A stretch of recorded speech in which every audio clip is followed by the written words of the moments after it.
So our friends Laura and Noelle are doing a podcast, and it's called Higher Learning. Okay. Laura has a medicinal license. Right. So she gets high and then asks Noelle a question. And they did, like in their first episode, they sent it to me because with us having a podcast, they wanted somebody to listen to it and give them some feedback. And so they sent it to me. It hasn't been released yet. And quality, everything's good on it. But the entire first episode is about Shakespeare. Mm-hmm. And Laura wants to know why Shakespeare is still relevant today when, his most popular story is about two teenagers falling in love. And she's like, I don't know that I can say suicide, so they unalive themselves. Unalived. I texted her. I'm like, oh my God, I'm dead. I am just... Sounds like, reminds me of that show Drunk History. I've only seen a few episodes of it. It's very similar to that. Yeah. Oh, that's hilarious. But the name's great. Higher Learning. It's fantastic. That name is actually legit good. Like, I'm surprised that wasn't already scooped up or taken. Yeah, they do need to do a check and make sure it's not out there. It's hard to believe somewhere. that's not taken. Yeah. But still, yeah. It's like Common Grounds coffee place. Yeah, right. Yeah, there's one in every city. Dude, do you remember like way back in the day, it was legit hard for us to find a name for a podcast. That's how we ended up with ours. Yeah, that was like, because the struggle was finding one that was relevant to the topic at hand, but also catchy. Yeah. Like all the good ones were like things with. That's how we ended up with ours. All the good ones were. Yeah. Like anything with sequential. I mean, there was like there's 700 different ones that have the word comic in the title. But yeah, like the struggle was real. I remember us like putting ourselves through the ringer, and like we would look it up and there would always be like one. But the shitty thing is that because there's so many podcasts created that don't carry through, like it'll be like the title of the podcast would be from like 2 years ago, and they had like there's 3 episodes. Yeah. But it's still copywritten. So, but is it copyrighted? Yeah, as long as it's written down in a tangible form. So the copyright. But is it written down? It's not. If it's typed out, if it's on the internet, that counts. I mean, I didn't know how technical. It's law speak. So it's not filed, so they would have they would arguably have a harder time enforcing the copyright, but they still could. Yeah. They would just, that would also have to assume that we ever monetize this thing. Yeah. Which so far, all it's done is cost us money. But it's brought us joy.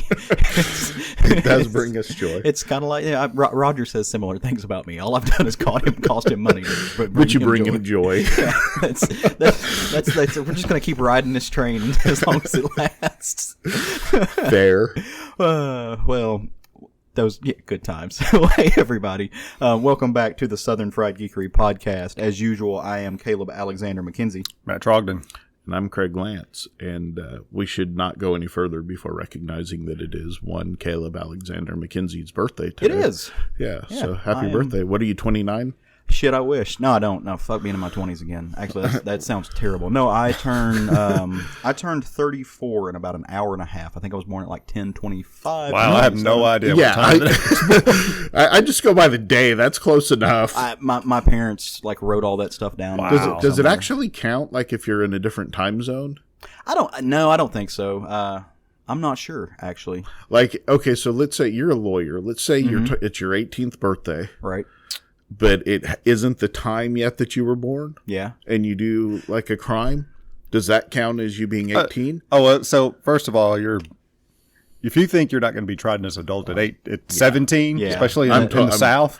Yeah. If you're 13 years old, you're being tried as an adult. So in that case, no, like it wouldn't matter. Now the curious thing you did. Curious thing is because we have the ability to, in effect, travel back in time. It's his with birthday. planes. We got to give him a All right, no, but 100%. So my birthday's on October 10th, right? So feasibly, if I live close enough up to the East Coast, I could leave the East Coast at 10 o'clock, catch a 2-hour flight 2 time zones over, and it go back in time to where it's October 9th. Could I get a beer? My brain. Yeah. Could I get a beer in the restaurant at the airport? Because technically there, it's still like 10:59 instead of, it'd be 1 o'clock East Coast. So that's a question. Like you were just legal to drink when you left the airport, but now you're not legal. Well, if you stay in the airport and it's international, it don't matter. Oh, that's true. Yeah. Or if you're just like me and you keep a bottle of booze in your boot, because fuck them. That's all that matters. Matt's eyeballs twitching. These it's always fun when we make Matt twitch. These are the important questions that we ask. Well, we want to welcome you back to another episode of this fun-filled podcast that we do. We have fun doing it. We hope you enjoy listening to it. We're 20 minutes in. We're going to give you the name. We talked about how we got the name. Now we're actually going to give you the name. I think I said it was Southern Fried Geekery at first. Did I not? Did I miss it? I think that was the first time you said it. This is Southern Fried Geekery. Welcome. Yeah. And this is episode, I believe it is 198. We keep this train rolling. Still have not made plans for 200. I think it's amazing that you keep up with that number because, I do another podcast with Sean, our old co-host. Right. And I was an episode behind for the last 2 episodes. Sean texted me yesterday and he's like, yeah, we're off on our numbering. I'm like, fan-freaking-tastic. Yeah. I can't count to 30. It happens. Dude, that happened to us not long ago. Like our buddy Nick Helms sent us a message like, hey, your number is off. I was just like, dude, you pay way too much attention to these details. Like none of these are important. Don't be offending one of our very solid listeners. I know, dude. That guy knows I have nothing but love for him. But I'm just like, I appreciate it, man. Let me go change it. That's awesome. Still have not made plans for 200. I need to reach out and find some people to talk to. Maybe we can get a guest on. I don't know. It's busy. Law school is. I think we should take 200 off. Just put out a 2-minute promo saying, "Hey guys, it's our birthday. Fuck off. Go listen to somebody else." Start claiming it to be the missing episode, Dark Shadows. Yeah, absolutely. Look it up, kids. It is a thing. There's missing episodes of Doctor Who as well. Oh, yeah. Has anybody missed them though? It's because there's so many. Craig just. It's actually weird. I could go into a whole thing on that, and it'd probably make Rod mad or make him yell at us. But yeah, the BBC actually destroyed because they didn't have a place to store all of their episodes. So they actually started destroying old episodes. And they've only been able to recover some of them because they distribute them to different television companies. And some of those companies have sent back some of the missing episodes. That's good. So, I mean, at least they are finding some of them just for it's really weird when you're watching them in order and you come across an animated one because they have the voice. They have the audio recording, so they do the whole show animated with the. Anyways, dude, I love that you love Doctor Who. I have tried to get into it, and it is a just instant. I don't know. I just can't get into it. It's just not my cup of tea. I got schooled by an 8-year-old on Doctor Who at a kid's birthday party one time. That's just took me to school. Did that kid know who it was made for? It was for 8-year-olds. That kid know he was in danger? I was just like, I can't remember what snarky comment I made, and he just stone looked at me and just gave me this long explanation of why what I said was incorrect, and I was just like, see, that's when you like Wolverine. That's when I start talking with how about Punisher?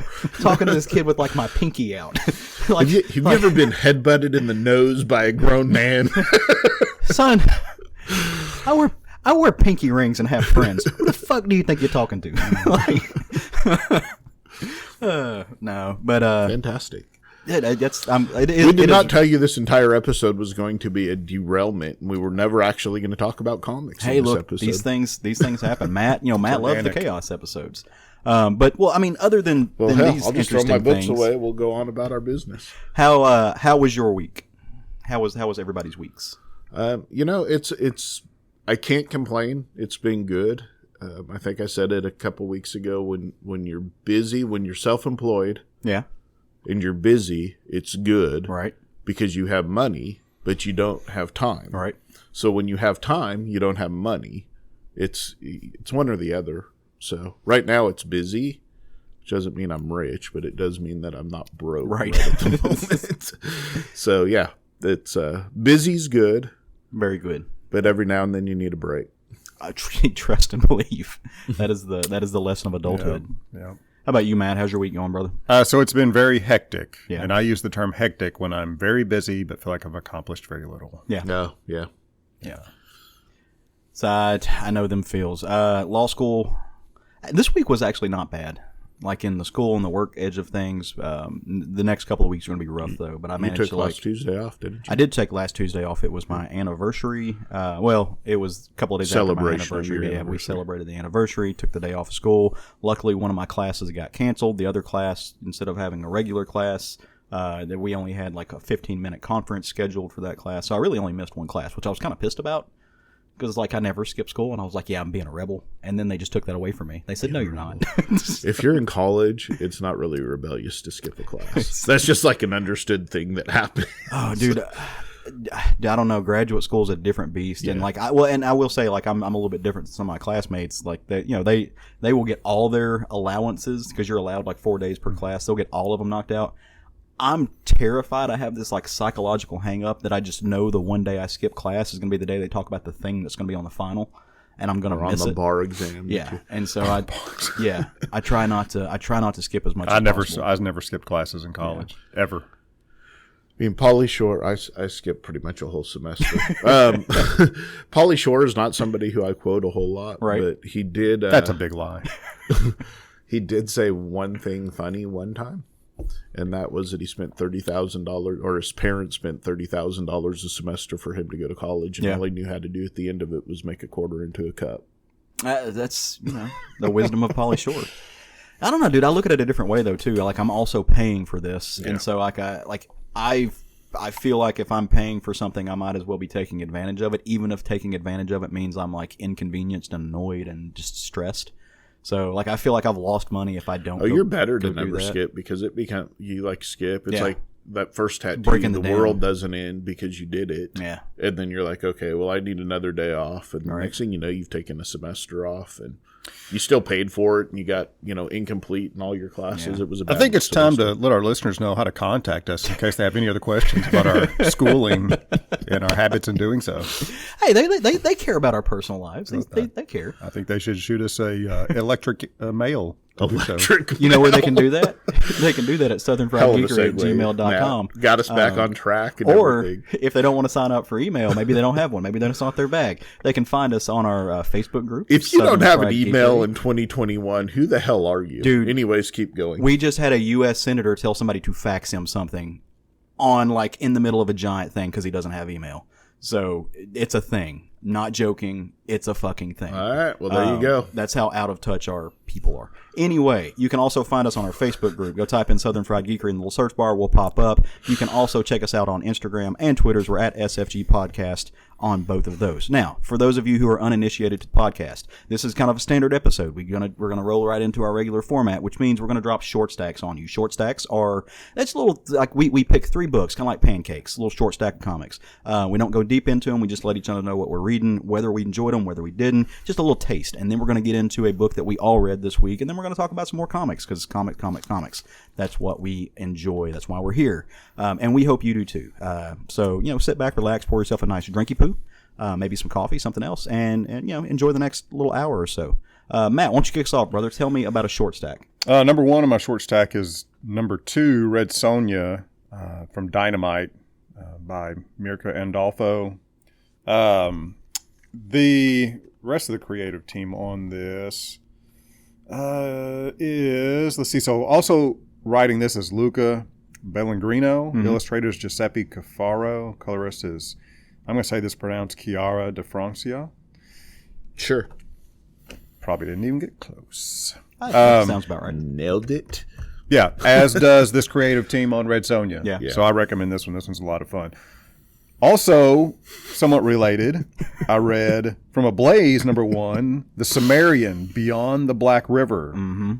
Creative team on this is Matthew Gabella and Anthony Jean. This was badass. Yes, it was. Man, this was good. Whew, man. Haven't got to that one. Read it, kids.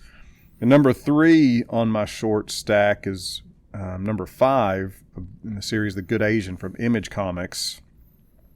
And the creative team on this is Pornsak Pitcheshote, Alexander Tefengi, Lee Lowridge, and Jeff Powell.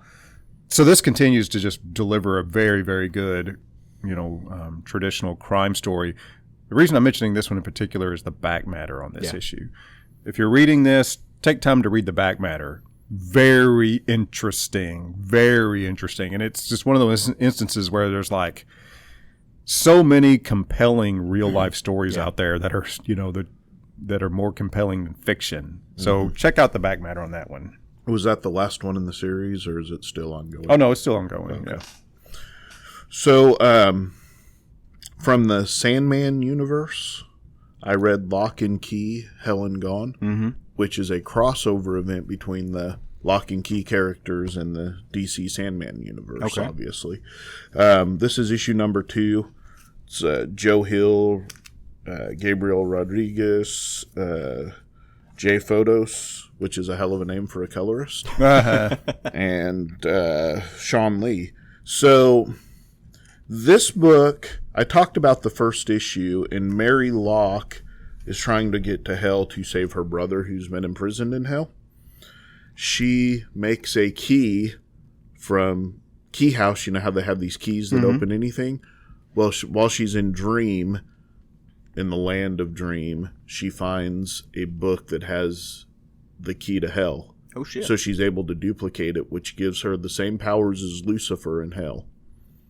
So there's a big fight between her and Lucifer. Yeah, she just invited evil into her life is what happened. Etrigan teams up with her.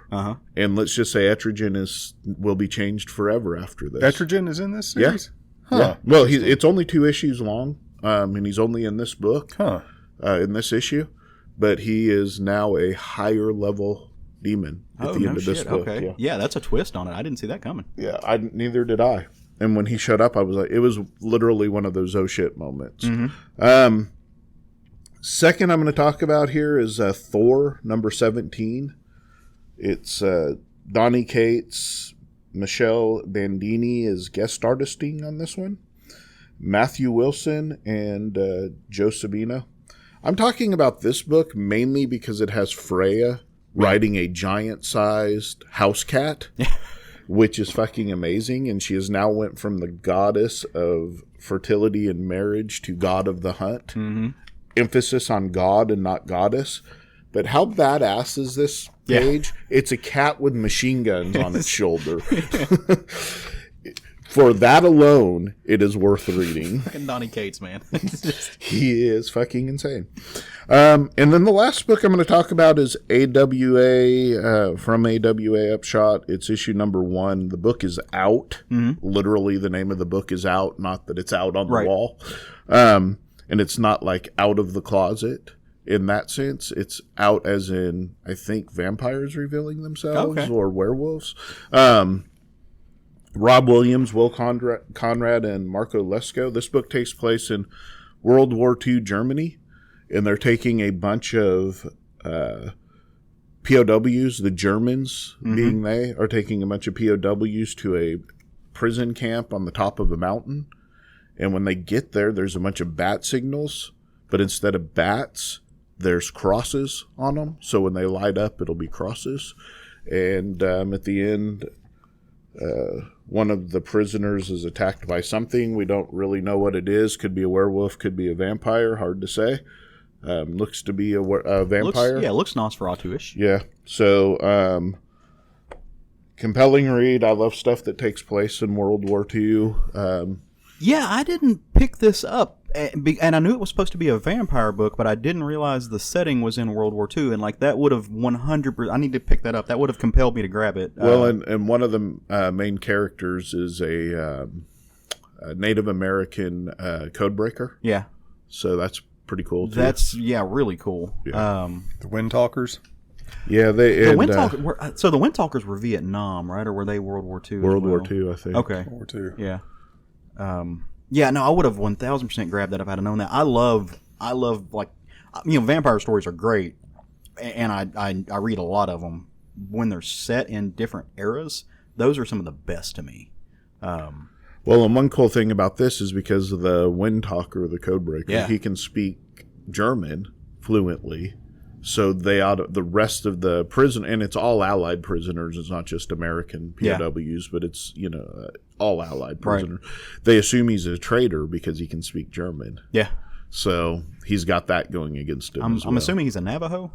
No, he's Comanche actually. Comanche? Okay. Yeah. From Oklahoma. You want to talk about some interesting reads? Like you read about those men. It's incredible. Yeah. It was a good first issue. It was almost my issue of the my book of the week. Right. But really, not enough happened until the end of it to make it a book of the week. So yeah. Not that I didn't just talk about a preview book 2 weeks ago. So hey, look, you sold me on it. I'm going to go grab it. So, so since Matt spoke on it first, I'm going to go ahead and throw out there. So I was ready to drop The Good Asian on my short stack as well. Yeah, 1,000%. I love just the mystery story. I've said it before. I like detective stories. They're fun. This, like Matt said, read the back matter. You'll be a more intelligent person for it. It's one of those books. Like the book makes you. And don't be offended by the title of it. No, it's written by an all Asian creative team. I mean, it's meant to be what it is. The book is just incredible.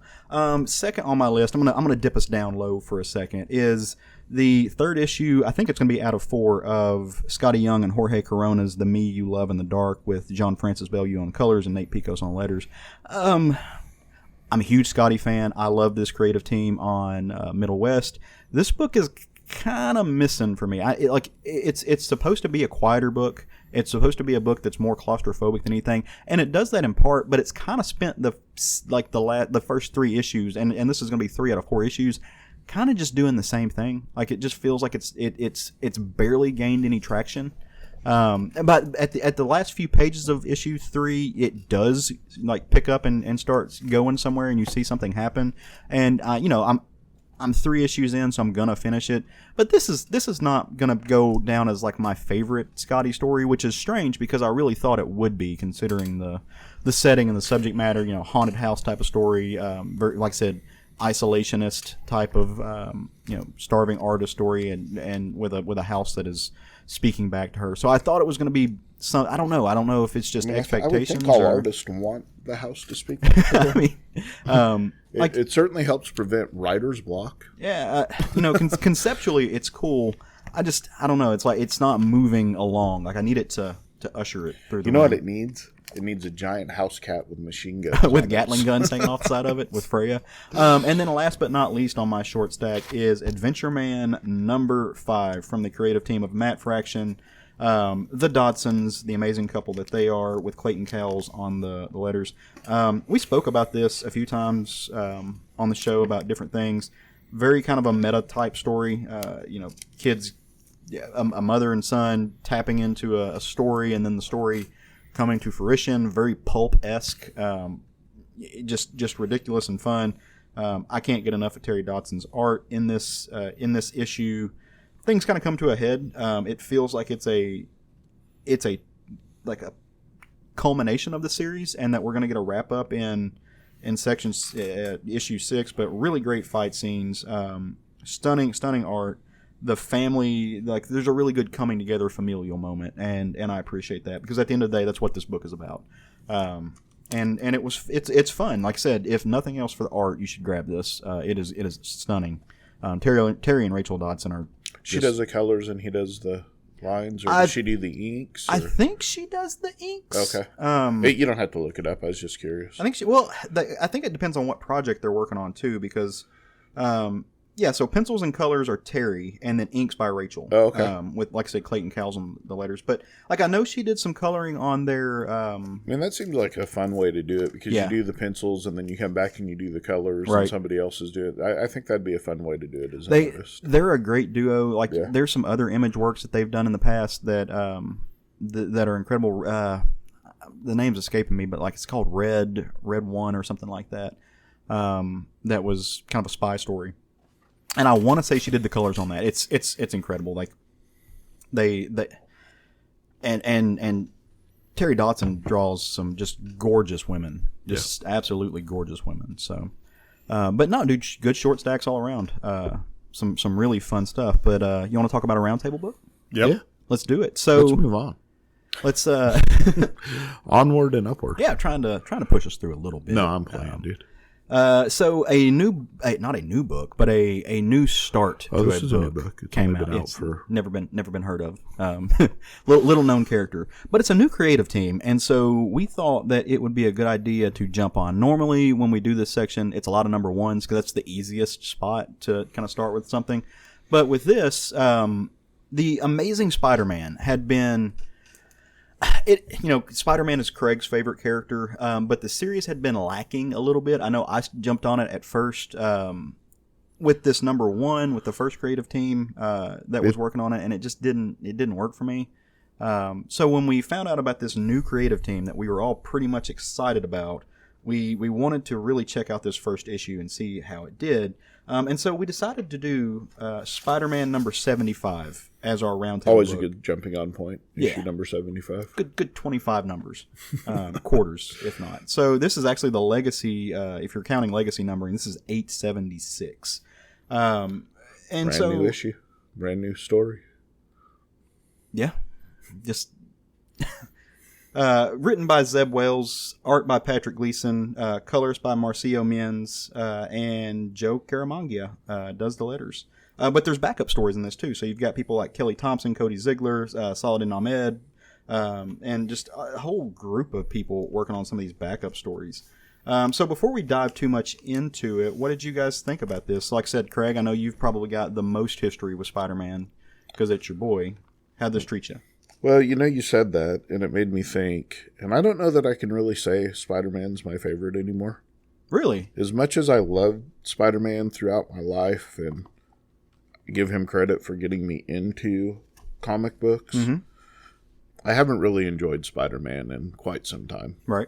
I just haven't. I haven't enjoyed the last few runs on it. I mean, honestly, it's probably been a good 10 to 15 years since I could say that I've really enjoyed Spider-Man. Yeah. So I don't know how I can sit here and actually say it's my favorite when it just hasn't. I mean, I haven't even read it for the last few years. That's fair. I mean, that's some self-reflection. Having said that, I thought this issue was pretty good. It's a good first issue in a new creative team. Without getting into what you're about to talk about too much, a corporation controlling a superhero can only end badly. Right. When he does millions of dollars of damage, they're going to figure out that their lawyers are not going to be real happy. It's just lawyers. Hell, the insurance adjuster is going to have a stroke. So, it was a solid new issue. I mean, I'm certainly going to give it a run and see how it goes. The art is not really my favorite style of art. That doesn't mean there's not good pages in here, because there absolutely are. Some of the spread pages, the double page spreads, hello, Wendy, are fantastic, but some of the human pages, not so much. In my opinion, that doesn't mean they're not good. It's just not my style. But I'm definitely going to be on it for a bit and see how it goes. How about you, Matt? I thought it was done well. There's some of these art pages were interesting in that it looked like the most recent example is the What If animation. Yeah, like this page where the Ben and Parker are talking in the cafe. I mean, that looks a lot like that. What if so I just thought that was interesting. That kind of diverted my attention away from the dialogue because I just kept looking at the art style. But yeah, I thought it was well done. It was fast paced, interesting. All the characters felt right. All the dialogue felt right. So I certainly thought it did its job. I enjoyed it, man. I thought it was a lot of fun. I like Patrick Gleason's art. This is a little bit more rendered, I think, than I've seen him before. And like me not being an artist, I really don't know how else to put that. I feel like he rendered his art digitally differently or something on this. I don't know, but I thought it was a lot of fun. He did some really interesting things. And to be fair, some of my issues maybe with the inker. I mean, the possibly inking on it.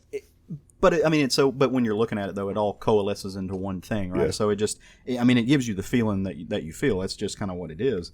But I thought it was a great spot. I really appreciate as somebody who hasn't read the past 75 issues of this, who didn't read who was on this before?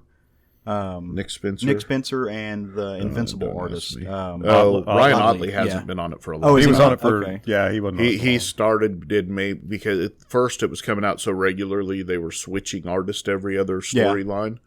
I think he was involved in maybe the first 20 issues, 24 issues, something like that. Yeah, I haven't paid attention to it just because it hasn't been. I wasn't feeling what it was doing. So, and I think that's just. I know people who enjoyed it, and I like it when my friends enjoy things. It just wasn't for me. But this did a really good job of kind of picking up it really only took up like 2 pages to give us the backstory and all really the context that you need to launch us into this new arc. And I appreciated that, because I don't like when new stories kind of bog us down with the weeds. You know, I don't need another Spider-Man story to give me, 5 pages worth of, oh, I'm Peter Parker and my uncle got shot and it was really my fault and I wrestled one time and yada, yada, yada. They give that to you in like a half a page. Yeah, they give it to you in half a page. And I thought it was really well done. And not only did they do that, but they also let you know, hey, Pete once owned a corporation and now he's broke and had some hard times and his bestie just died. Which was weird. The last issue. Yeah, like I, again, haven't been reading it, but I'm just like, oh shit. It wasn't it was actually a clone of Harry. Was it? Yeah. Okay. Well, I mean, that makes sense, especially considering who shows up in this book. Yeah. But so, they take the first couple of pages to literally just a couple of pages as a dream sequence to kind of catch you up and let you know what's been happening. And Pete is still very much recovering from the death of Harry. He is not okay. He's not ready to talk about it with anybody. He's doing that thing that I think a lot of us kind of do with grief, where we just try to fill every moment of our day with busy work to avoid dealing with shit. It's in the denial stage, right? Yeah. Every day, isn't it? Yeah. So that's what he's working on. So he decides to go out and do some web slinging. And when he does, lo and behold, like he's really excited about it, because there's like this stretch of Manhattan where the buildings are just kind of perfectly catty-cornered, set apart, where he doesn't have to think. He just has to web and swing, web and swing, web and swing. And so he's geared up for it. But he gets out there and, bro, there's another Spider-Man like encroaching on his turf. What the hell? Like, there's only one Spider-Man. What's going on? Well, it's none other than Ben Reilly.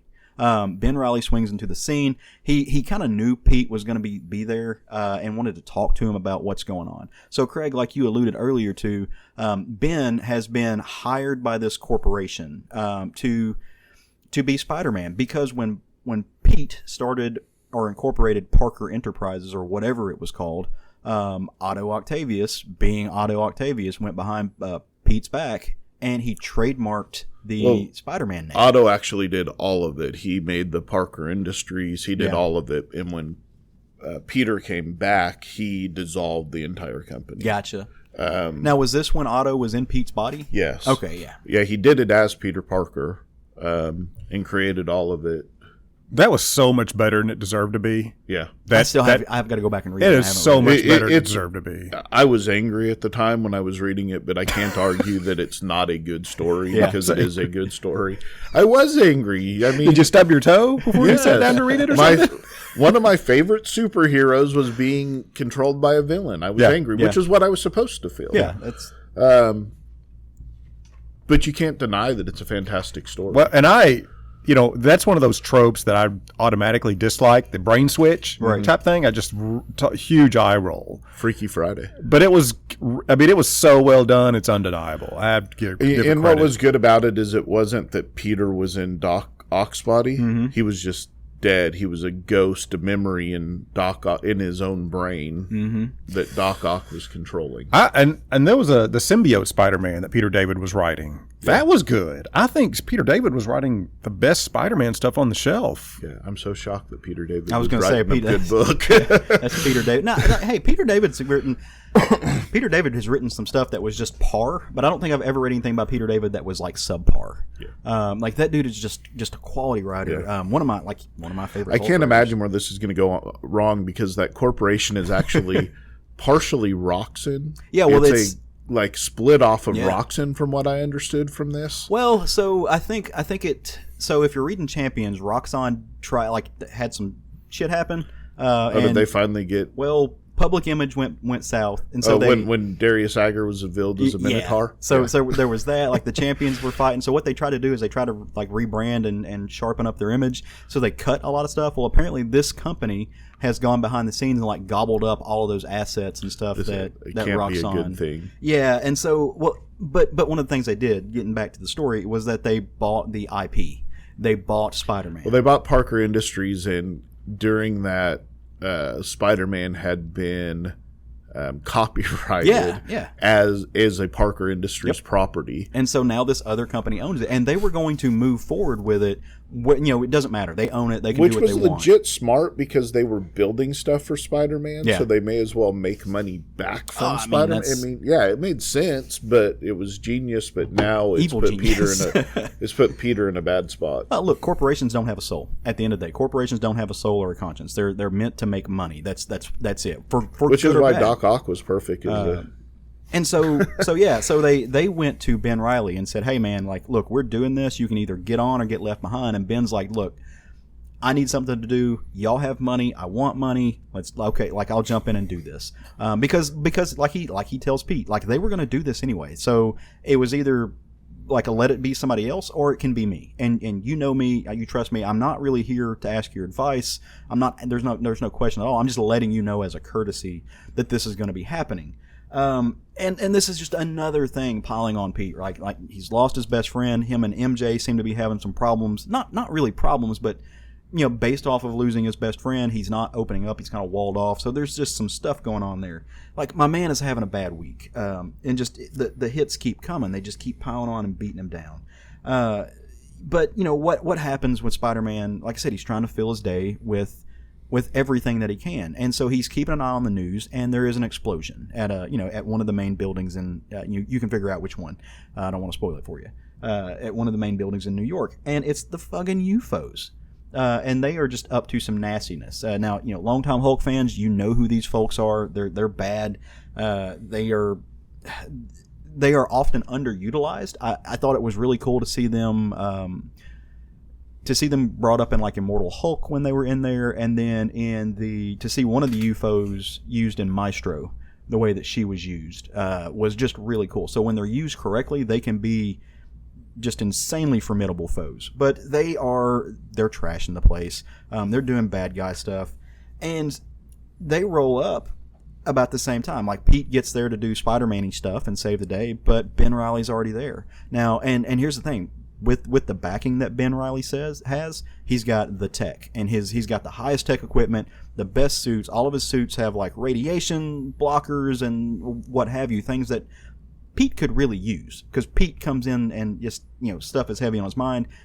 He makes mistakes and he gets just blasted with radiation. Like my man is down for the count. Like and Ben is just like, bro, like I should have warned you. Like I've got this tech, I've got stuff that you don't have, and like Pete's just sitting there coughing up blood. And so where do they go from here? What happens? Pete just blacks out, and so Ben Reilly assumedly gets Pete to the hospital and gets him some help. And that's kind of where this first issue. I thought he left him on the closes. Nah, he wouldn't do that. That's his clone brother. It's a family. So that's where the first issue of the main story kind of closes. But you get these really neat backup stories. You see Colleen Wing kicking around doing awesome things with one of our beloved characters from way back in the. You skipped right over the Rob Liefeld X-Force solicitation. Yes, and Chad Powers. Purposely done. So like I that was a said, back mistake. to the important things. Misty Knight and Colleen Wing are doing like Heroes for Hire type stuff, fighting like sewer frog men, toad cannibal things, and Ben Reilly steps up and needs to hire them from stuff, and so you kind of see a thread start in that direction. But did you notice that Cable's trying to take out Strife permanently? It says so right on the solicitation. Did you notice that nobody in that picture has lips? I'm talking about Strife. He's trying to take out. I mean, that's his brother. His clone brother. It's his We clone don't even brother. know which one's the real one. All its suit has all the blades. It's just. It's extreme, bro. Lots of pouches, I bet. Yeah, can we put Rob in one and leave him there? So there's really cool threads started in backup stories in this. I could give a shit less what Rob Liefeld's doing. I don't know why they keep letting him do things. But yeah, so it's this story, like the story, the roots. They have no choice in the matter, don't they? It's Rob fucking Liefeld. He's a force of nature. You can't stop. You just can't stop that imagination train. From a business, I mean, if we want to talk about it, we can talk about it. From a business standpoint, I do get it, because that dude's automatically going to sell 60,000 copies of anything he does.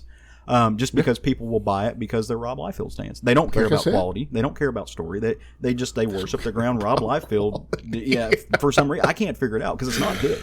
Like you look at the art on that page, that's fucking abominable. And I'm not even somebody who thinks that about all of Rob Liefeld's art. There are some genuinely great Rob Liefeld drawings out there. That shit is trash. Have you seen the fucking Snake Eyes book that he did?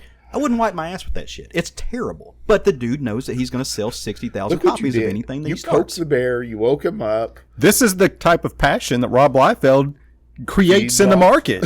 This is why he is so successful, is because he creates passion. Now, if you want to see a solicitation worth talking about in this book, there is a just talked a lot about it though. No, not even close. There is a solicitation for the Thing book that's coming out pretty soon. That's written by Walter Mosley. That's fucking badass.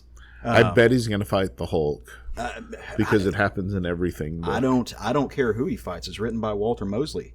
That's awesome. Have you read? So, are you familiar with Walter Mosley? I mean, I'm sure I've read something. He created Easy Rawlins, Devil in the Blue Dress, that kind of thing. Like, that's all Walter Mosley. So to see him step in and come in and do some comics, I figured it was Bill Mosley's brother. I am hyped. With Tom Riley doing the art, I've got a Tom Riley Conan piece. Like, that's the solicitation that you should be paying attention to. That shit's going to be awesome. Cannot wait. But back to Spider-Man. Dude, I thought this was a really fun kind of kickoff to the arc. I'm probably going to stay on this, kind of like Craig was talking about, for a little bit. I'm going to give it an arc or two and see where it goes. I mean, in all fairness, I'm going to collect it because it's Spider-Man. Yeah. I have some issues with where I see this story going, but it may not go that way, and it may surprise me, and I may be something completely different. Yeah. It may be something completely different, and I'll be surprised and happy. So my thing is, I don't know anything really about Ben Reilly other than a quick Wikipedia lookup. Because I haven't read any of the Clone Saga, which is I think where he kind of spins out of, if I'm not mistaken. Yeah. I know him as the dude who wears the blue hoodie. That's just kind of it. Apparently now he wears better. Yeah, Spider-Man. He's got the best threads. Yeah, looks a lot like the Spider-Man suit from the films. Yeah. I thought about that. If you think about it, the fact that it's all upgrades, it all seems to be tying into the MCU pretty good. Which then makes you wonder, what are they doing in the MCU? Is Peter going to end up being Ben? Yeah, could be. I don't think so, but I don't know. I think I would like to see Ben Reilly show up in places, but I think we're more likely to see the MCU's ready for a Clone War saga. No, I think we're more likely to see Ben Reilly show up in the multiverse, like the animated thing. I think that's probably where we get a taste of him at. But it looks a lot like the video game version of him too. It's definitely a newer design that they're playing with there, and of course they want you to be able to visually look and see which one's which. I'm sure that's a large part of it. Don't want to draw exactly the same two Spider-Man and it gives them Spider-Man. It gives them some difference. Spider-Mans with the hyphen. But from the limited, like I said, most of the Spider-Man stuff I've read has been the Ditko stuff, like the older stuff, original stories. Some Civil War stuff too back in the day. He's just never been my guy, but. This is the kind of Spider-Man I at least like to read conceptually. The Spider-Man that's down on his luck, that has some stuff going on, that things aren't going his way, but he still is pushing. Like, it's the most human version of him. Does that make sense? Well, I mean, Spider-Man that's doing well financially and has his shit together and all of that. That's just not who Peter Parker is. He finds a way to fuck up his personal life no matter. Yeah. What the only thing he's ever had good going in his life has been Mary Jane. Yeah. And it's because of the selflessness of being Spider-Man. Like his life could actually be incredibly great if he wasn't a hero, right? Like if he would just leave that, but it keeps doing that because he keeps returning. Like he's got this duty. He's duty bound and honor bound to. With great power comes great responsibility. If he ignores his powers, something bad will happen, and that's his whole thought process. Well, and he's not Batman, right? Like that's like I feel like that from what we were reading, from some of the end of the Dan Slott run, was that they tried to turn him into Batman. He had all the he was a billionaire. That was because Doc Ock had set it all up, and it just that wasn't the heart wasn't there. Yeah. So I don't know. I think these are good roots. It felt like it felt like a standard, not a standard. That's not fair because that makes it sound like it's just lukewarm. It felt like a traditional Spider-Man story.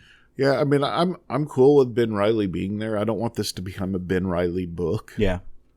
I want it to be a Peter Parker book. I don't mind Ben Reilly being in the book. No, I don't mind that aspect of it. And I don't think it's gonna be. If you look at the solicitations and previews and stuff right now, and there may even be like an ad for it in the back of this book or something like that. I think Ben Reilly Spider-Man is actually coming out. I think there's a book that's kind of like they had Peter Parker Spider-Man. There is a comic coming out that is Ben Reilly Spider-Man. So I go think to Phoenix for a while and was like the superhero in Arizona. I think they Possibly, did that for a while. Yeah. It seems like a weird place for Spider-Man in Phoenix. I don't know. Yeah. I mean, I it's don't always know. either New York or San Francisco are the two places they're ever at. So. And sometimes Chicago. Yeah. That shows up every once in a while.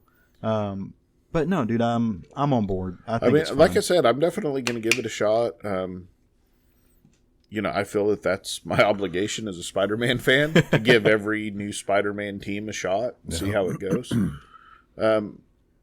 But yeah, you brought something up before the show started. We thought it was going to be somebody else actually doing the writing on it. Man, I could have swore that I read that Jed McKay was going to be the writer on Spider-Man. I guess I just dreamed that. Maybe he's doing one of the other books. I looked and don't looked know. and looked, Yeah. and I can't find any reference to Jed McKay. The only thing I can think is Writing. because it's coming out 3 times a month that Yeah. they might be doing alternate. Well, creative Jill Thompson teams. is listed as another writer. Okay, so maybe I guess I dreamed. I mean, they had 3 different writing teams, creative teams back right after Brand New Day and all of that. Yeah. Because they were coming out weekly, so to keep the stories on time. I'm excited about the Travel Foreman kind of backstory with this, but that's exciting. So if we get more of that, I'll be happy. Well, and anytime you get a Misty Knight spin-off happening, that's always good too.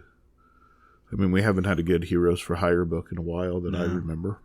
I'd totally be on board with anything that Jed McKay wants to write, though. Yeah, and he's sure killing it for me. Wait, he did get announced on another Marvel book. Not too Well, he's long doing ago. Moon Knight. He's doing Moon Knight, but there was another one that he got tagged. I thought to it was do. Moon Spider-Man. Knight's freaking fantastic. it's I know we're phenomenal. not talking about that book right now, but It's great. fantastic. The man, the quiet pages on. I mean, the action sequences to this book are fantastic. They draw, they draw the kinetic stuff really well. I do want to point out that Ben Reilly's suit, he's got the webbings on the armpits, so that made me happy. But the quiet pages in this book, where it's just like Pete and Ben talking together in front of like the college campus and the leaves are blowing in the background, those are really well done. I thought like that, to me, that was some of my favorite parts. Well, as far as the storytelling goes, Yeah. the scene with him and MJ, where Yeah. he's just like, "Oh, I gotta go. They need me," and she's like, "You're gonna have to slow down and so deal much with weight. this at times." Yeah, there's so much weight in that picture. So, the humanity in it's done very, very well, I would say. Yeah. I didn't. Well, I don't know. I didn't notice this the first read through though. But now I'm flipping through the pages. There's a lot of talking heads in those in those scenes. So I mean, and I think it's done really well. Yeah. But that usually is a. It's turnoff. just not an action-packed Spider-Man. Like, it's not action from start to end like maybe like the non-stop book is, but it doesn't have to be. You need the humanity, you need the story in there built up. So. Yeah. And dude, these spreads where they just show him, they show both of them swinging through the air, and they see the city in the background. That's like, I don't know, man. The spreads were some of my favorite parts of the book. The one where Pete's like in a gym clothes hanging off the side of the building. That's incredible. Yeah. So like I have no complaints. This is a great kickoff. Like I said, it's issue 75. It's a good place to jump on. Normally we talk about number ones in this, but like we've said forever, we New need creative to do, teams are always a good place to jump on. Yeah. I was joking about it being issue 879 or whatever, and issue 75, but the reality is anytime there's a new creative team, it's going to go in its own direction. One might say it's a brand new day. No, one wouldn't. No. In fact, Brand New Day never existed in my mind. That didn't happen. It did not. Just not a thing. Neither did One More Day. No, there will be no days. There's no days in Peter Parker's life, just nights. Yeah. Darkness. So, Matt, are you staying on this for a little bit? What do you think? I don't know. Spider-Man's one of those characters. I really like the character, but I've read not a whole lot of Spider-Man comics throughout the years because, frankly, so little of it I've really cared for. The most I read and the character's history was Peter David's, a lot of Peter David's run, and those still hold up, frankly. But I compare him to Superman for more than one reason. But Superman's a character that I really like, but it's just not very often that he's in a standalone story that really holds my interest. When he's part of a team, I typically enjoy the character a lot more. The dynamic between him and other characters, I tend to like. He's just one of those characters for me. He's a very hard character to write because of his snarkiness, and they don't always get that right. The quips in this were really good. I think that he nailed that tone. Yeah. Not everybody gets that humor, right? So, and he is a Boy Scout, but he's a human, right? So I get the comparison to Superman for sure, because they're both the do-gooder Boy Scout kind of guys. Yeah, and I'm not comparing like their power sets, their character. Yeah. I'm not comparing them alike as their characters. It's just the way my interest level in each character is what I'm comparing. Yeah, I like the character a lot themselves, but the stories that they're in, standalone stories that they're in throughout the years, have just not really... I can't argue that the past 15 years have been pretty tough for Spidey. Yeah. Yeah. Well, and to just pick up on what Matt said, they're both, for a long time, they both were the respective flagship characters for their publishing houses. For when I think of Marvel in the 90s and the 80s, I typically think of Spider-Man. Well, traditionally, Spider-Man's been their best-selling character. Their flagship character, yeah. And same with Supes for a long time. And now it's undeniably Batman. Yeah, I mean, there's no question to that whatsoever. Well, that's interesting. As far as money goes. Batman has always outsold Superman, but Superman's just the iconic DC character. Yeah. It's just the first. It's hard to, He's just their flagship character. He's the gold standard at the very least, Well, and arguably the gold standard for godlike superheroes across comics, period. I mean, I think that's why there's so many Superman analogs all over the place. Mm-hmm. It's really hard to draw like that type of like monolithic titan of a character and not have it traced back in some way to Superman. Mm-hmm. So he's the mold. So that would be a really interesting Chaos episode sometime to think about, the three of us think about, leaving Spider-Man and Superman to the side, but really popular, really well-known, beloved characters that everybody knows that we haven't read a lot of, or not even characters, maybe stories too. That would be interesting. So, all right. Well, I would love to hear from one of you guys about a book that you read this week that I maybe didn't read. So those of you that have talked to me not just heard my voice over the airwaves, but have talked to me in person, know that over the past couple of years, there's been a really compelling, funny, human side type story, and that I've loved, and it's been a cartoon. Yeah, and that's Harley Quinn. really just a human stroke of empathy. Honestly, it really is, because she's dealing with so many things. She's dealing with the relationship, the toxic relationship she's had with Joker throughout the years. She's dealing with a new relationship with Pam, with Poison Ivy, and how she destroys everything every time things don't go well for her. She poisons her own life when things aren't going well for her. So I was unaware of this, but following season 2, I'm assuming this book is the book leading up to the next season of the cartoon. And this is Harley Quinn, the animated series, issue number 1, and it's the Eat, Bang, Kill tour. And this takes place immediately following the events of season 2. So they are escaping from the Gotham City Police. Jim Gordon's after Harley Quinn, because the only way Gotham can become part of the United States again is if he captures Harley Quinn. As long as she's loose, the president has annexed Gotham. And so Harley does her thing. She jumps around beating up cops. She jumps back into their convertible. And Poison Ivy does her thing and creates an escape path for him and a tree that eats Jim Gordon's car. Poison Ivy's dealing with all of the guilt that's associated with having her relationship with Harley played out before all of Gotham at her wedding, and destroying her wedding with Kite Man, the wonderful, innocent Kite Man that, just has his resi and a pocket full of Xannies. Does he say his catchphrase? What would that be? The hell yeah.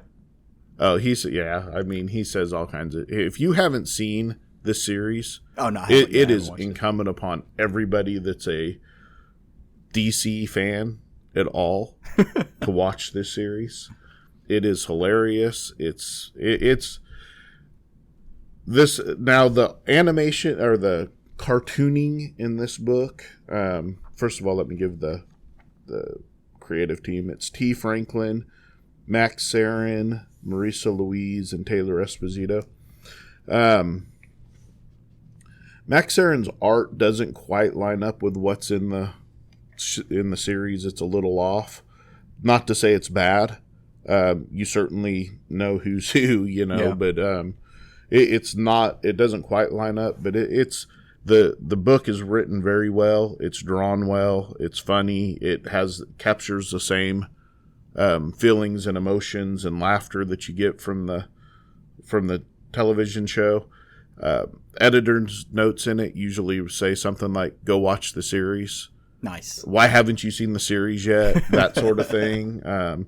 It's definitely not a book taking itself serious. Here's Jim Gordon trapped in the tree for those of you watching at home. It's a funny book. I'm glad I picked it up to read. Again, it does deal with the humanity. You have Poison Ivy dealing with all of the guilt again. And towards the middle of the book, we find out that Jim Gordon's not going to leave them alone. Yeah. And so they're having to take their new love on the road. And therefore, we get the Eat, Bang, Kill tour. Nice. So, good stuff. If you are like me and were unaware that this was out, and it's a follow-up to the series, and you like the series, you should totally be reading it. I'm sure Matt's all over this because I know he loved the series. The series was really good. Yeah. I still haven't seen it yet. I knew this was coming out because I'm a fan of T. Franklin. So I legit leave this series on when I'm not wanting to pay attention to TV and just want the background noise. I've probably have watched this series 20 times in the background and just find myself laughing at the same jokes repeatedly. Now let me ask, so for somebody like me who I don't typically like, there's certain type of most kind of comedies that I'm not crazy about. I don't watch shows like Rick and Morty and stuff like that. So not liking that kind of show, do you think I would still enjoy it just because of the tether to the superhero aspect of things, or what kind of comedy is it? I think what you'll appreciate in it is their the way they're portraying the characters that you're familiar with in here is funny. Harley Quinn is pretty much, she's hardly out of character when it comes to the traditional Harley Quinn. Mm-hmm. But the way Bane, Batman, God. Jim Gordon, they're all parodies. Right. They're all parodies of the characters. This is not a continuity story no, for sure. where everybody's in character. This is everybody's parodies of themselves. Yeah. Bane has his voice from the movies, but he's traditionally drawn. Mm-hmm. And at one point, he is the governor he's the warden of the prison because the villains take over. He's the judge and the warden. And they're trapped. He takes them to the pit, and they have to live in the pit. There's another scene where he episode he teams up with Two-Face, and it's just a picture of Two-Face. Their whole campaign, their marketing campaign, is Two Faces, and he's like, "Where am I on this? People aren't going to get that." And then Two-Face is like, "You're right there." He's like, "That's a shadow. I was born there. That's not who I am." It's just the way they treat Bane through the whole thing is hilarious. Nice. They won't give him a real chair. At the meeting, they give him a small folding chair on the side. Yeah, just because they want to mess with him. Well, in one episode, I think it's because he got mad because he tripped over a chair and he threw it out the window, so they won't actually replace it for him. Yeah. King Shark's got a silly voice. I mean, they're all parodies. The characters are parodies. He goes to jail and like they're making comments about him being a fish, and he freaks out and he's like, "That's racist of you." And then he calms himself back down because he's like super calm, non-violent, unless he smells blood. Okay, yeah. So I'll go check this out. I need to see it. Here's what you're gonna know after the first episode if it's something you want to watch or not. Because if you're not into it after the first episode, just stop. Right. But I would be surprised if anybody that's it's a parody. Go into it thinking that, and I guarantee you're gonna laugh. You're gonna enjoy yourself. Jim Gordon's he's a drunk. He's lost his wife. She's left him. He just wants Batman to be his best friend and come to his barbecues. And Batman won't. Yeah. He wants to fly the bat plane, and there's so many great moments in it that it's just I'll go check it out. And regardless of if I like it or not, I think it's incredibly cool of DC. Even if it's just on I guess it's on the app or it's on the HBO Max right now. Okay. It started on the DC app's gone away. Okay, so I've got HBO Max. I can go check it out there. But I think it's really cool that they put Harley Quinn as a queer character in a queer relationship kind of front and center. My understanding is that the third season is going to be called Harley Quinn and Poison Ivy because they're now a couple. Not to spoil it for you, but not to spoil it for you, they're making but they are a couple. Yeah. There was some kickback to what you said, but I mean, if anybody's read Harley Quinn or Poison Ivy over the past 10 years, they know that they are bisexual. The people who are going to bitch about that thing are going to bitch about anything. It's redundant and it's in bad faith. So I don't care. But like I said, I love that they put it front and center on the. You're telling me that the plant lady is not cis hetero? Yeah. Are you telling me? There's a scene where they're fighting the Legion of Doom, and Kite Man's there because Harley was captured, and Kite Man's there to help because of course he's in love with Poison Ivy, and they pick who they got. He turns, he's like, "I've got," and Bane's standing there and he pumps himself full of villain, and he's like, "Could you scooch over a little bit?" He's like, "I'll take the coordinator over there," because it's a party. There are so many great moments in it. It's just, Oh, and T. Franklin's got a good voice for this kind of thing. If you've read some of her other stuff, she's a queer woman herself. Her book Bingo Love was incredible. Not nearly as comedic as this, but. And then I don't think she ever finished Juke Joint. I can't believe we're still at a point where people get upset over characters. Are you? I mean, I guess I guess I can believe it, but it's silly to me that we're still at this point that characters can't be bisexual, they can't be queer, they can't. It's just nothing about this runs Harley's journey to this point. Like I said, the people who make that argument and who are upset about it are doing so in bad faith. They're just bigots and assholes, and most of them are just doing it to scream into a void. But they don't care about the character. It's the same people who scream about identity politics being bad. Well, it's because it doesn't match up with their identity politics, regardless. So nice. I will go check this out. There is an opening in one of the deals that is straight up making fun of those people. Yeah, I'm not going to watch this. This is another SJW show. I remember that. It is so freaking great. Yeah.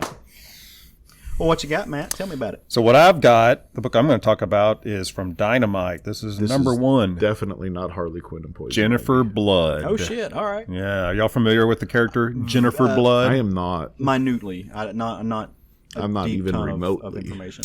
So this is a Dynamite character. It's been around for quite a while. I've read some Jennifer Blood stuff in the past. Last time I think I read a full Jennifer Blood arc was the one that Garth Ennis wrote. Mm-hmm. So this character, there's like a mythology behind this character. And in this issue, there are some ex-Italian mobsters in all living together in a town. I was going to ask how you become ex-Italian. And it's like if you're familiar with the story Postal, it's very similar to the story Postal. They all live in the same town. They're all witness protection. And they're talking about this woman they called Jennifer Blood, who killed about 52 Italian mobsters at one point. And the legend behind her, according to one of the surviving mobsters, is that she was the daughter of the boss. The boss was assassinated by his underlings. She went away as a child, got some special forces training, Navy SEALs training. So it's like reverse Batman. And came back and started killing them. This is the legend of Jennifer Blood, as it's being told. And the other mobsters are like, oh, that's ridiculous, blah, blah, you know. So they all think they knew who she was. Jennifer Blute, daughter of the mobster. They're like, well, we know Jennifer Blute went away to prison, was killed within 52 days of being in prison, so it can't be her. Well, but he's like, Jennifer Blood's just a name. It can be anybody. Mm-hmm. So they're living in this town. They have this cloud hanging over their head of this person that killed a lot of their compatriots when they betrayed her father. And they're always on the lookout. Well, lo and behold, a young single woman moves to town. And everybody takes notice. And they're like, she really keeps to herself. Nobody knows who she is. This could very well be Jennifer Blood. We can't take that chance. So the elder mobster is still pretty much in charge, even though they're in witness protection. So he sends 3 of his underlings over to, deal with this, who they assume is Jennifer Blood. Well, as soon as they leave, he's sitting, at his table there playing solitaire, and a dart hits him in the eyeball. Yeah. And essentially paralyzes him. Well, Jennifer Blood walks into the room, letting him know, yeah, you've been poisoned. You've got, temporary paralysis. Mm-hmm. And she starts talking to him like, you betrayed my father. You ratted everybody out to save your skin. Goes to a pest control truck, pulls out this long tube and shoves it into his mouth. Oh. Well, flash to these 3 men that are breaking into this house. And they are quickly attacked by a woman. She's throwing knives, hand-to-hand martial arts, dispatching these guys. And the last one says, basically says something like, yeah, we knew it. We knew you were Jennifer Blood. And she's like, oh, you thought I was Jennifer Blood. You're incorrect, and kills him. So, meanwhile, another one of these ex-mobsters shows up at the boss's house and walks in to talk to him. And when he approaches him, rats explode out of his body. What she had done is she had shoved rats into his stomach, and the rats ate him from the inside out. Talk about sending a message. Well, it's funny, and this, the creative team on this book, to back up, the writer's Fred Van Lente, and the artist is Vincenzo Federici. Fred Van Lente's the reason I picked this book up. Yeah. Because I've read some stuff he's done here and there, and I've always liked what he's done. Writer. So I was like, just curious. I was looking for something new to pick up, something to talk about on the show. And this is a Fred Van Lente moment. When these rats burst out of this guy, there's 3 mobsters there. And of course, the rats start running away, and the lead's like, kill them all, kill the rats. Well, they run into the closest sewer grate. And this mobster goes, oh my God, the homeowners association's never going to let me hear the end of this. Amazing. Just an amazing line, dropped into this story. And what you find out at the end is that this woman that killed these 3 hitmen, she was hired to come into town to find Jennifer Blood and kill her. So that's where it left off. Jennifer Blood's now got a assassin on her trail. That's also a woman. So where this is going to lead. And an infestation. And rats are going to cause problem for the homeowners association. This sounds like a twisted version of My Blue Heaven.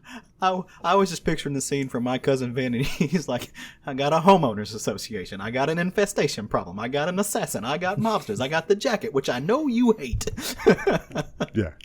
That's awesome. So you said this is a newer book?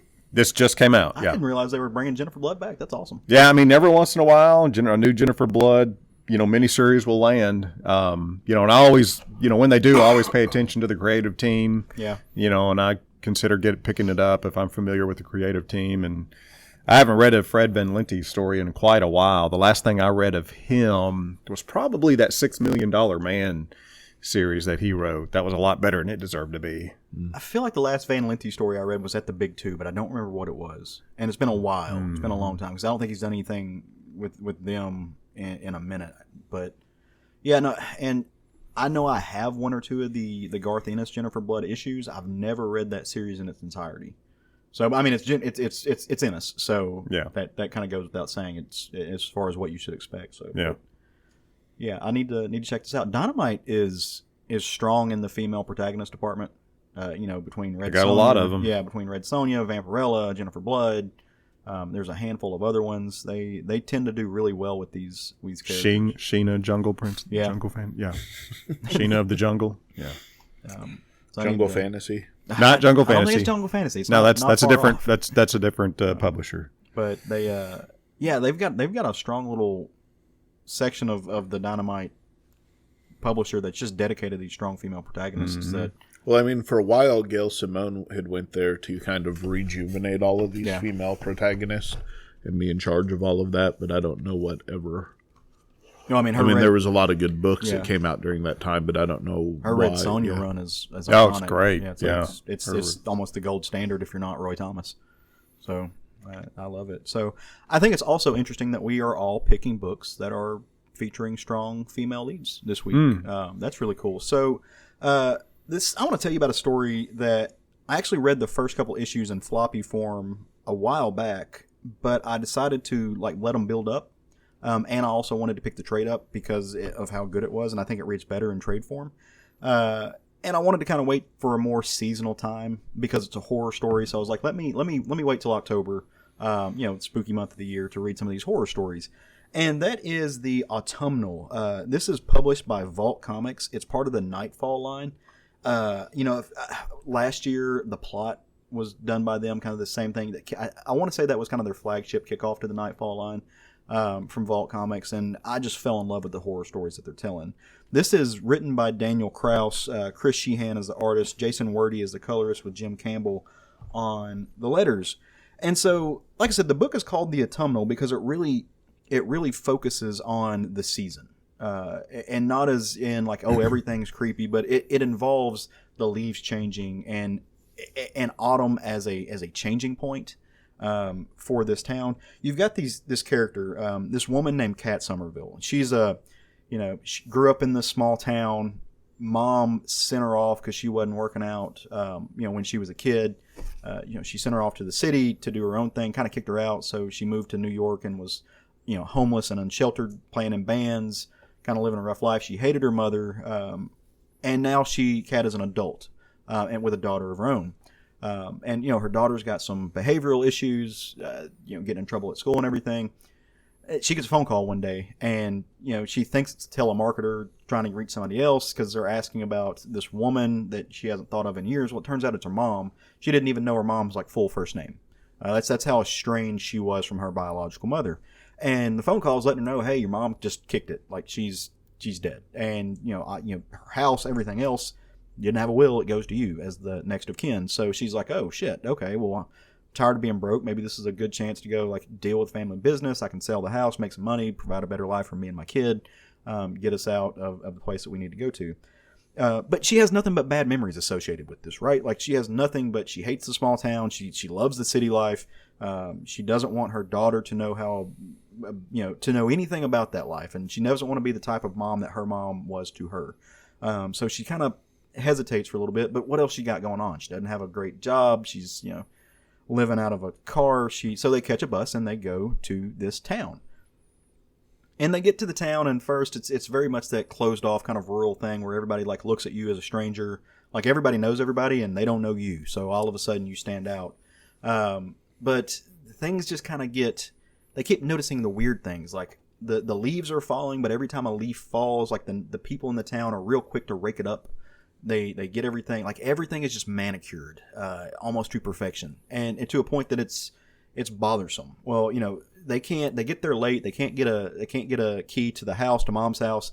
The people at the funeral home are just kind of being assholes. Like they won't let them open the casket. They won't let her see her mom's own body. They're being very closed off about it. And so they can't go anywhere. So they go to sleep on a park bench just to get through the night. Well, some do-gooder neighbor sees them and like just says, "Hey, look, I'm a father. You shouldn't be out here with your kid.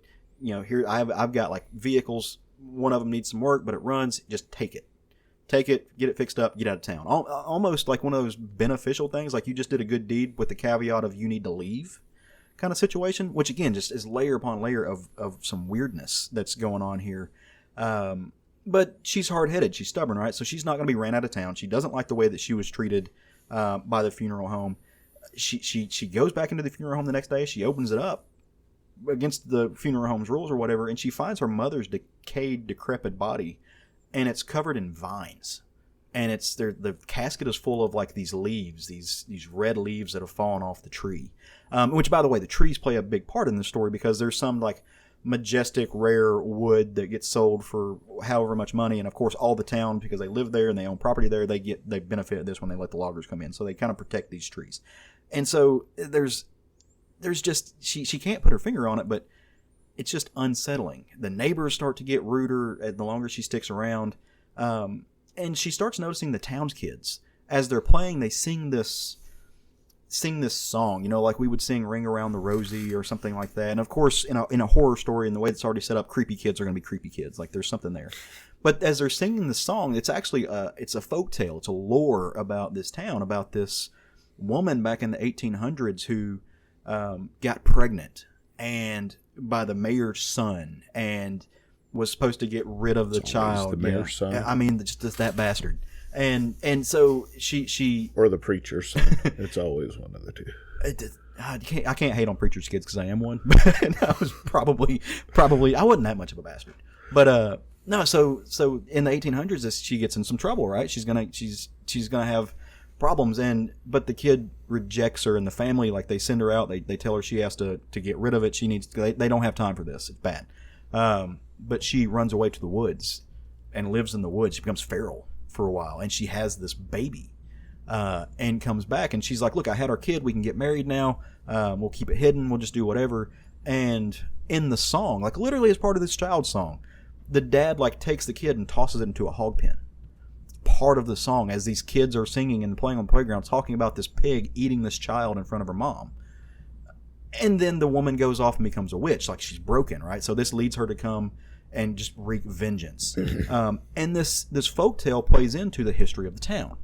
And that's what I really love about this book, is because the place is almost a character. And I really enjoy that. I'm a big fan of like southern fiction, where the town is almost a character, like it embodies itself. This book does that really, really well. And throughout this town, every couple of years, events happen where somebody comes in that's not supposed to be there, or somebody doesn't do the right thing, and there's a fire and a couple of kids die, or there's an earthquake, or a tree falls on an orphanage or something, and like all these kids die, like, and you can almost track it. Well, as she's Mom is curious in this, so she starts looking up, and like the librarian shuts her down. She won't let her find any of the old documents. The new town mayor comes to talk to Mom and is just like, "Hey, like, what's going on? Just you're digging too much. There's no, like, all of this folktale stuff. It's nonsense. Look, just come immerse yourself in the town, become a part of it. You were born here. You're of this town. We're going to welcome you back into the fold. Make sure your kid's enrolled in school. Let her go play and stuff." But as they're doing this, again, remember when I said like all the yards are manicured? They won't let these leaves touch the ground. By the end of the story, what you realize is this town is basically haunted, and it's not haunted by what you would think. There is a cult involved in this, and it's because of that folklore that I told you about, and that town has haunted them. It's almost built up to where they're doing a child sacrifice every couple of years because it's to satiate this witch. and this child that was stolen from her. They're giving it back, and like I said, it coalesces around the equinox and the autumnal. And so that's where the book kind of gathers its name from. There's a whole lot more context to the story. I read this yesterday in trade form. It's 8 issues. It is an amazing horror story. Perfect for the moment right now. If you're into watching horror movies, you like suspense, you want something that's not, like I said, it's comic, so there's not a lot of like quote unquote jump scares. It really builds on itself. Incredibly done, crafted. Wonderful story about the connectivity of a mom and parents. Excellent representation of townspeople trying to seemingly battle with themselves, I thought, and you can play that into kind of modern social politics or whatever. In the context of the horror story, it's that they genuinely like Kat and her daughter Sybil, but they want to protect them, but they also can't protect them, and if protecting them, they'll hurt themselves. It's incredible. The art in this is brilliant. It's all done digitally. Like you can very easily tell it's done digitally. Beautiful stuff. I won't ruin it, but if you go pick this up, pay attention to the symbolism. You will see the same symbol all over this book. And at first you're like, oh, that's just the pattern in the trees, like it's just something. But no, it's there is a visual language in this book that plays up to the very end, where you see a culmination. You see a sacrifice that's not exactly what you would think. These books, the Vault books, the Vault horror stories, they're not the kind of horror story that's going to end well, right? And I appreciate that. So, but normally in these stories, like somebody emerges as a hero, somebody survives in a horror story, they live to tell the tale, the evil gets beaten. Evil doesn't win in this book, but I don't think there are any winners in this book. There is a message in this book that carries through. It's weird because America is one of the few places in the world that evil generally loses. Yeah. In the horror stories, other parts of the world, it's perfectly acceptable Japanese for evil to horror, win. especially. Yeah. That reminded me a lot of that in a way. But it plays off of some of the like the classic horror tropes and kind of flips them on their head. The idea of and I'm using this in the context of horror tropes, but like the horror, dying, it turns that on its head. The virgin being a sacrificial type of thing, it presents that and then it flips it. So it really is taking these kind of classic horror elements and doing something interesting and neat with it from a literary sense. And I really appreciated that. And then, like I said, if you can look at stuff and dive deep into the symbolism and what it means, but at the end of the day, you can just look at the design and like the design of the quote unquote witch and her control over the flora in this area and how she's used that to control the people. Not quite. They have built a mythos into their own mind, and that's one of the things I say about the mystery of the story playing on itself is there is a legitimate haunting. There is a legitimate thing there, but the townspeople have adopted it into almost a religion, and they've built their own mythos out of it, and there are things in here that they are doing. And that, like I said, I don't want to ruin it because I really think you should go read this book. It is damn near the perfect time. It's a fast read. I rolled through 8 issues in like an hour and 20 minutes yesterday just because I couldn't put it down. Brilliant, really bright colors. Just all over the place. There are some haunting scenes of infanticide in this book. If that's what you need in your life, just incredibly well done. There's 2 chapters in this that are written like a mystery, like a detective story, which tickled my fancy. So go check out the Autumnal. This is nice. This is very likely to be on my end of the year list as far as my top 10 books. It's really well done work. Nice. And it's hard to tell a good horror story in comics that's not kind of formulaic. You have to play on different things than you play in in a movie, for instance. Yep. So like either you want to borrow this, I will be more than happy to send it your way because I think you'll really dig it. There's some nastiness in it too. There's one sex scene I'm just like, oh, they're straight up fucking. Like they're not pulling any punches. Like out in the yard, like just to really rub it in the neighbor's face that they are letting their leaves everywhere. It's, like I said, there's some that'll show them. Yeah, just banging it out in the backyard before the kid gets home from school. Nothing like what do you call that? Revenge fucking, I guess, or in your like. It's spite. It's almost spiteful. It's like spiteful. It's like, yeah, peek over your fence at this. we're just gonna get our rocks off by the playground in the backyard where kids play. A little disturbing, but these are adults. It was consensual. So, man, just there's some nasty in this book. Comic book characters had consensual sex. They did. Yeah, it was nice. They signed a waiver and everything. Waiver. Well, all right. That is my book of the week. This was fun all around. I have thoroughly enjoyed myself. I have not read either of the books y'all talked about. So go check out these and a lot of the other books. Again, I just want to reiterate that if you have enjoyed what you've heard, please tell your friends. If you go on iTunes or however you download this, you can like it if you will. Leave us a rating, leave us a review, let us know how we're doing. You got any comments, questions, or concerns, hit us up on social media, send us an email, do all of those things because we would like to hear from you and kind of helps us know how we're doing, how to conduct ourselves accordingly. But not only did we read some great things in this past week, we are expecting to read some great things coming up in this next week. Wednesday is New Comic Book Day. And so one thing we have always done, we try to do is hedge our bets a little bit and set the menu and let y'all know, for you people who are going to listen to this before Wednesday, a book that you might find on the shelf of your local comic shop, you might see released on Comixology, however you get your stuff. Maybe you need to go reorder it if you missed it and it piques your fancy. Some stuff that, like I said, you might enjoy. So what are some books that are hitting the shelf this next week? And I will say, if either of you want to go ahead and say it, go ahead and say it.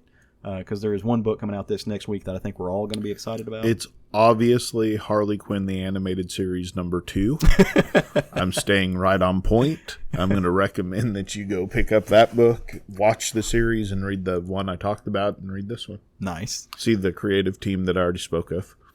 So one thing I'm trying to get my hands on, I'm going to see if Kapow Comics in Sherwood, Arkansas can order for me, is from, I believe this is from Rebellion Publishing, Slain Dragon Tamer. Oh, nice. Which I love the title. Yeah.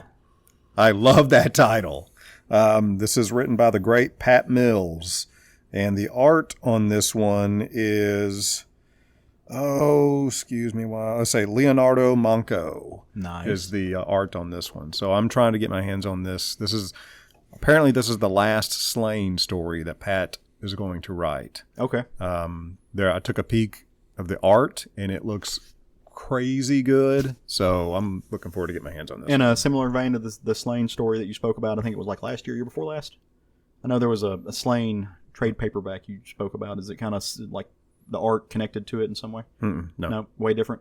Well, it's not way different. I mean, it's just different artists. Yeah, it's just different artists. Yeah. Okay. Well, I was just wondering, like, visually if it was in the same school, but because the art from the Slain book that you showed us way back in the day was that Simon Bisley art. Yeah, that was some hot shit. This apparently is painted art as well. Okay, cool. Yeah, very cool. Well, I am excited about a book that's coming out this next week, and it's a book that's not normally in my wheelhouse. It's not something that I think I've only actually collected one or two miniseries of this title, but it's in Fleming's James Bond's Himerose. Yeah, I saw that. Yeah, I'm excited about this. Like I said, I'm not a James Bond mark, but I'm excited this because Rodney Barnes is writing it. Rodney Barnes is the writer on Philadelphia right now. That was my favorite book of last year. He is absolutely an amazing writer. He's also a TV writer, so he really, really knows how to like space things episodically. And so I'm interested to see what he does with this. It's got art by Antonio Fuso and Frank Avila is doing some of the art. I think he's doing some of the covers. So you got me at Frank Avila doing covers. But Himerose is the Greek god of sexual desire and one of the erotes, the wings god of love. When Aphrodite was born, yada yada yada. You don't need to know about that, right? James Bond story. Yeah, you don't need to know about Greek mythology to know James Bond stories. So James Bond is going to bring justice to the most vulnerable as he investigates suspicious death of an accused sex trafficker, one that the ties run deeply and deadly and tie into that mythology. From First time Rodney Barnes has ever written 007, and I'm really excited about it, seeing what he's going to do with the character. So I want to say the last 007 book I read was Warren Ellis when he was doing it. Yeah. And that's Warren Ellis. That's an incredible story. And then there's a few Marvel books coming out this next week that I think we all might be a little bit excited about. Well, one of them is going to be our book of the week. Yeah. We've already we just decided. establishing that. Yeah. I figured we would. So, Immortal Hulk. Table, yeah. A number. Can we just dedicate the whole episode to it? Can That'd we just be- spend if an you hour? want to. Absolutely. Yeah, can we just spend an hour, Yeah. an hour and a half talking about Immortal Hulk? I'm fine with it. It's the wrap up. It's the end. Immortal Hulk number 50. It is it's done, and then it hurts my heart to say we have adored this series. It is easily the best Hulk treatment since Peter David, and as an entirety, it's better than some of Peter David's stuff, and that's hard to do because Peter David is I don't think that's fair because Peter David wrote the Hulk for a long time. Yeah. And Like, it was, and all of it is good. Yes. It goes from great to good. Yeah. So when you're writing a book that long Right. and it holds up, man, that's tough. Peter David for me is always like he's my Hulk writer. Yeah. Like that's just my guy. He's the green goat to me. But it's the dude. This Immortal Hulk has been phenomenal. Mm-hmm. Just broke the mold on every level. Yeah. So pick that up as well. I cannot wait to get a hardcover. They've got to give me a full just omnibus. You know this. they're going to. They yeah. got to. Yeah, absolutely. I'm going to be pissed / crushed if the dipshittery attached to this, the artist of this book, prevents them or stops them. And it's stupid if they do. They won't because money. Yeah, I was gonna say they're setting their price on this. So, but yeah, go check that out and more. We got anything else we need to cover? How we feel? Go watch the House of Dragon trailer. Oh, not yet. The Game of Thrones House of Dragon. Yeah, you were excited about that. Man, that looks good. It does look good. Damn. It's got me wanting to finish watching Game of Thrones now, but not that I have to since it's a prequel. But You don't have to finish Game of Thrones I just can't wait to see the dragons and the crazy batshittery of the family. Mm-hmm. Oh my gosh, I just can't wait to see this. Dude, the dude who plays Matt, what's his face, that was Doctor Who, like he looks wicked. Like I was really surprised at how good he looks in that costume. Man, Matt Smith, I think is who it is. Yes, it is Matt Smith. Okay, I don't know. I'm not a Whovian. Whovian? A whom? I don't know what to call it. That's your neck of the woods. Dude, the new Saints of Newark dropped. That's some TV that you should go watch. I haven't yet. I'm going to finish up The Sopranos. I'm on the last season. Yeah. That's... Yeah, I hear it's something you should watch, all right? Yeah. I'm excited. I heard it's a movie. Oh, don't do that. Don't you rain on my parade. I'm not. Oh, he will. I'll hear none of it. But what I will hear is that we will be back here same time next week doing this little show that we love to do. So until then, go read some comics, watch some TV, enjoy yourselves, live good lives, wash your hands, wear a mask if you need to, don't get anybody sick. Go forth and love some comics. Next time you hear my voice, I will have seen Frank Herbert's Dune on the big Oh, that's screen. right. That's right. That's coming up so fast. Wait, does that mean you're not going to be here next Friday. So it's this Friday. Friday. Okay. Yes. I thought it was the 22nd. Isn't that this coming Friday? No. God damn it! I was gonna say, this Sunday's the 17th, bro. Oh, man. Like you got to wait a whole other. Matt's pissed. I wish people could see Matt's face. I've never seen somebody angry at a calendar. I was like, dude, I know you're excited, but That's why I was like, are you telling us you're not gonna be here next Sunday? Which is cool if you need to take a day off. That's fine. But, all right. Yeah. All right. Well, yeah. This is ending. Go read comics.